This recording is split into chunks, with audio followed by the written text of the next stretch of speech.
प्रजासत्ताक दिनाच्या संचलनामध्ये महाराष्ट्राचा चित्ररथ यंदा दिसणार की नाही याबाबत अनिश्चितता आहे।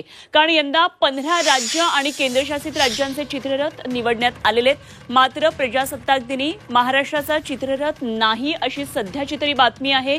चित्ररथाच्या यादीमध्ये महाराष्ट्राचं नाव अजून नाहीये। तुर्तास महाराष्ट्राला चित्ररथाची प्रतीक्षा असणार आहे। या यादीमध्ये नाव येण्याची प्रतीक्षा असणार आहे। त्यामुळे यंदाच्या प्रजासत्ताक दिनाच्या संचलनामध्ये महाराष्ट्राचा हा चित्ररथ दिसणार की नाही याबाबत तुर्तास तरी निश्चितता नाहीये आणि दिल्लीतल्या चित्ररथाला परवानगी देण्यात आलेली नाही अशी देखील माहिती कळतेय। खरं तर महाराष्ट्राच्या चित्ररथाकडे संपूर्ण देशाचं लक्ष असतं।